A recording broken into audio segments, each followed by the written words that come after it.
ये मलबा नहीं, ये लोगों के टूटे हुए सपने हैं। कालका जी के भूमिहीन कैंप में बुलडोज़र की कार्रवाइयों ने यहाँ पर बने जो मकान हैं उनको तोड़ दिया।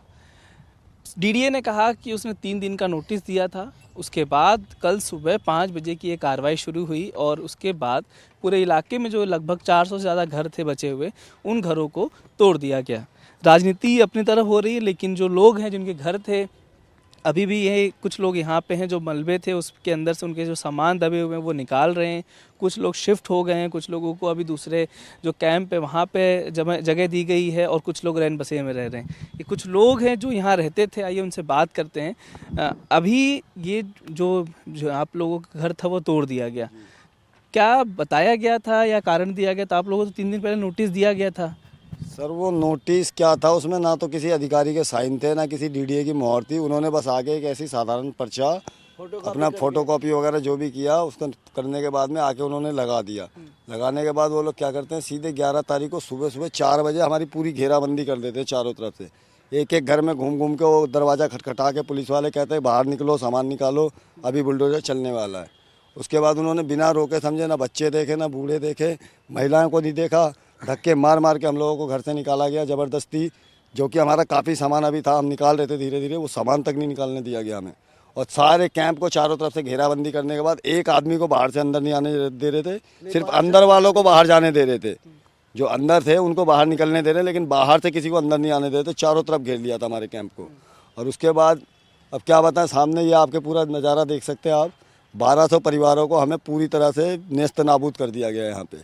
ये जो लोग आप लोग रह रहे थे, आप लोग का आधार कार्ड पैन कार्ड था, अब किस आधार पे आप लोग घर मांगे? क्या कुछ लिखा गया कि आप लोगों को मिलेगा आगे चल के? सर हमें अदालत से बहुत न्याय की उम्मीद थी, लेकिन सिंगल बेंच ने हमारे मामले को पूरी तरह से वो कर दिया, खारिज कर दिया है। अब वो जजमेंट भी हमारी कैसे आती है, जजमेंट आती है, जज साहब बैठे हैं गोवा में, वहाँ से वो जजमेंट पढ़ रहे हैं और जजमेंट पढ़ने के बाद वो कहते हैं डीडीए के वकील को कांग्रेचुलेसन्स, आपने बहुत अच्छा काम किया। तो इससे क्या जाहिर होता है, साफ दिख रहा है। और उसके बाद सीधा उन्होंने घर पे बुलडोजर ही लेकर के आए और 2 से 3 दिन का टाइम दिया। उतने दिन में कहाँ कमरा मिलेगा भैया? जो कमरे 2000 के सीधे 6000, 5000, 4000 से कम नहीं ले रहे हैं कोई भी। अब आदमी जो 10-11 हज़ार कमा रहा है वो 4000, 5000 का कमरा लेगा तो 5-6 हज़ार में अपने बच्चों को पाल लेगा दिल्ली के अंदर में। यदि पाल लेगा तो मैं बीजेपी के सारे सांसदों से और विधायकों से कहता हूँ, मैं उसको 20,000 रुपये देता हूँ।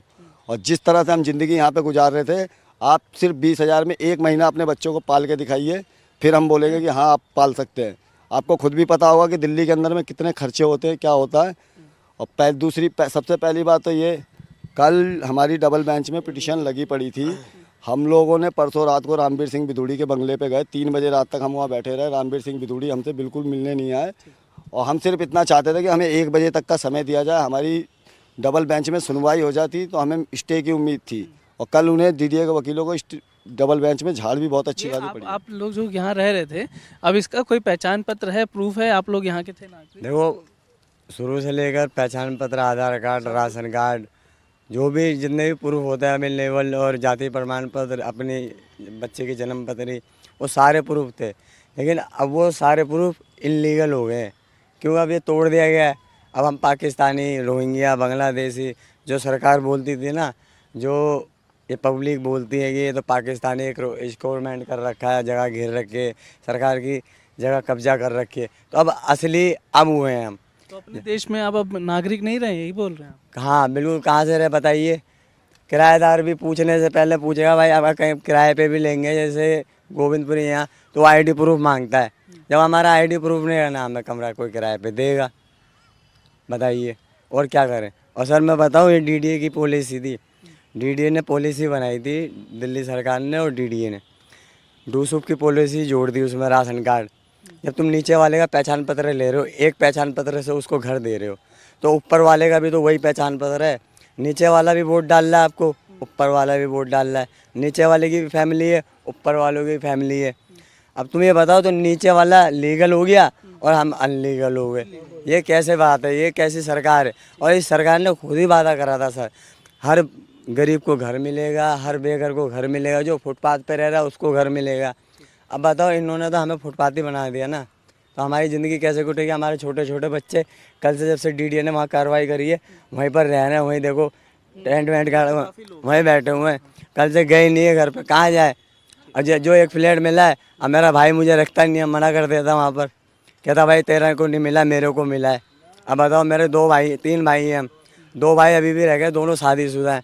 और देखो डीडीए ने कितनी बड़ी चालाकी खेली है, हमारे सिंगल बेंच ने खारिज कर दिया, चलो कोई बात नहीं, आगे भी उम्मीद रहती है।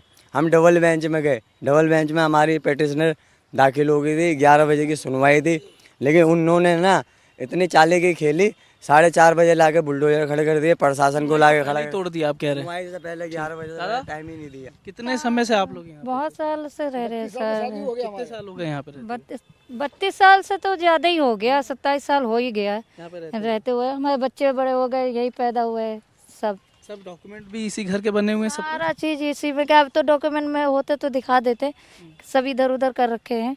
बाकी तो सारा देखो, बच्चे इतने से छोटे से पैदा हो गए थे, इतने बड़े बड़े हो गए हैं, क्या करें अब। छोटे बच्चे हैं, कहाँ लेके जाएंगे इनको? कहाँ लेके जाएंगे, देखो सामान यहीं पड़ा है, रूम मिल नहीं रहा है, किराए का क्या करें, रूम मिल ही नहीं रहा है, किराए का भी यहाँ वहाँ भटक रहे हैं। सामान तो बाहर ही पड़े, कल से यहीं सोए हैं, बिस्तर लगा हुआ है, रात में यहीं सोए हैं, जगह है नहीं है। सर ये जो कहते हैं ना इंक्रोचर इंक्रोचर इंक्रोचर, हम किस बात का इंक्रोचर है? वो 1862 जो हमारे ही कैंप से गए हैं उस बिल्डिंग में, वो भी तो हमारे साथ पले बड़े हैं, वो भी तो इसी ज़मीन पे रहते थे। और इंक्रोचर ये नहीं है, ये हमने अवैध अतिक्रमण नहीं किया। 1990 में यहाँ वीपी सिंह आए थे, बाकायदा उन्होंने एक एक झुग्गी को टोकन नंबर दिया था। टोकन नंबर देने के बाद उन्होंने एक 135 रुपये की पर्ची बनाई थी, उस पर्ची से उन्होंने साफ बोला था कि ये जगह मैं आपको पक्की करके दे रहा हूँ। झुग्गी तो झुग्गी, प्राइवेट कॉलोनियाँ भी नहीं छोड़ रहे हैं लोग, बिकी हुई ज़मीनें भी कह रहे हैं ये हमारी है, खाली करो। जो बुराड़ी का मैटर है वो आप जानते ही है। तो आपने सुना, तमाम लोगों का दुख है, दर्द है। उनका कहना है कि ऐसे अचानक से उनका जो घर है उसको तोड़ दिया गया और लोग अब बेघर हैं, झोपड़ी में, इधर आसपास जो शिविर कैंप है वहाँ रहने को मजबूर हैं। लोगों का कहना है कि सरकार जब वादा करती है तो उसको पूरा क्यों नहीं करती है। हमने वोट देके उनको जिताया था, लेकिन उस सरकार ने ही उनके घरों को तुड़वा दिया। कैमरा पर्सन अरुण नेगी के साथ मैं अश्विनी कुमार, NDTV इंडिया के लिए।